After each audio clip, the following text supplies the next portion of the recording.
ಇನ್ನು ಬಿಜೆಪಿಯಲ್ಲಿ ಅಡ್ಡ ಮತದಾನದ ಬಿರುಗಾಳಿ ಜೋರಾಗಿದೆ, ಅಲ್ಲೋಲ ಕಲ್ಲೋಲವನ್ನು ಸೃಷ್ಟಿ ಮಾಡ್ತಾ ಇದೆ.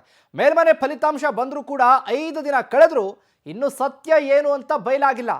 ಧರ್ಮಸ್ಥಳದಲ್ಲಿ ಆಣೆ ಪ್ರಮಾಣದ ವಿಚಾರಕ್ಕೆ ಸಂಬಂಧಪಟ್ಟ ಹಾಗೆ ಈಗಾಗಲೇ ಬಹಳ ಚರ್ಚೆ ಆಗ್ತಾ ಇದೆ. ಸತ್ಯ ಏನು ಅಂತ ಗೊತ್ತಾಗಬೇಕಲ್ವಾ? ಯಾರು ಅಡ್ಡ ಮತದಾನ ಮಾಡಿದ್ದಾರೆ ಅನ್ನೋದು ಗೊತ್ತಾಗಬೇಕಲ್ವಾ? ಈಗ ಬಿಜೆಪಿಯಲ್ಲಿ ಬಿರುಗಾಳಿ, ಅಲ್ಲೋಲ ಕಲ್ಲೋಲ ಎಲ್ಲ ಅಡ್ಡೇಟು. ಕೆಲವರ ಮೇಲೆ ಬಿಜೆಪಿ ನಾಯಕರಿಗೆ ಬಲವಾದ ಶಂಕೆ ಇದೆ. ಬಿಜೆಪಿಯ ಆ 10 ಶಾಸಕರ ಮೇಲೆ ಅನುಮಾನದ ತೂಗುಗತ್ತಿ ತೂಗ್ತಾ ಇದೆ. ಅವರ ಪೈಕಿ 4 ಜನರಿಂದ ಕ್ರಾಸ್ ಔಟ್ ಆಗಿರುವಂತಹ ಶಂಕೆ. ಗೌಪ್ಯ ಮತ ಹಿನ್ನೆಲೆ ಧೈರ್ಯವಾಗಿಯೇ ಅಡ್ಡ ಏಟು ಹಾಕಿದ್ದಾರೆ ಶಾಸಕರು. ಸತ್ಯಶೋಧನಾ ಸಮಿತಿಗೂ ಅಡ್ಡ ಮತದಾನ ಹಾಕಿದವರ ಪತ್ತೆ ಸವಾಲಿಗ. ಇದರಿಂದಾಗಿಯೇ ಧರ್ಮಸ್ಥಳದಲ್ಲಿ ಆಣೆ ದಾಳವನ್ನು ಉರುಳಿಸಿದ್ದಾರೆ ನಾಯಕರು. ಧರ್ಮಸ್ಥಳದ ಮಂಜುನಾಥ ಸನ್ನಿಧಿಯಲ್ಲಿ ಸೀಕ್ರೆಟ್ ಬಯಲಾಗುತ್ತಾ? ಆದರೆ ಆಣೆ ಪ್ರಮಾಣಕ್ಕೆ ರಾಜ್ಯ ಬಿಜೆಪಿ ನಾಯಕರಲ್ಲಿ ಅಪಸ್ವರ ಕೇಳಿ ಬರ್ತಾ ಇದೆ.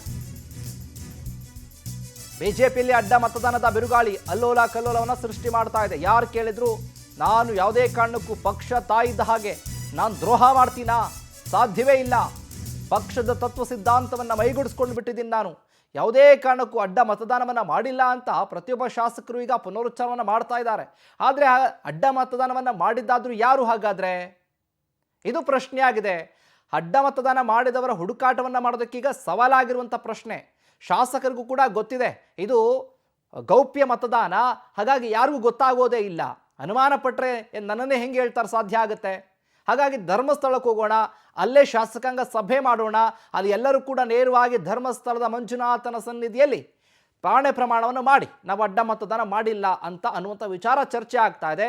ಇದೇ ವಿಚಾರವಾಗಿ ಅಪಸ್ವರ ಕೂಡ ಜೋರಾಗಿದೆ. ಈಗ ಬೇಕಾಗಿಲ್ಲ ಅನ್ನುವಂಥ ಕೆಲವೊಂದು ಶಾಸಕರು, ಇನ್ನು ಮಾಡೋಣ ಅನ್ನುವಂಥ ಒಂದಷ್ಟು ಶಾಸಕರು ಕೂಡ ಇದ್ದಾರೆ.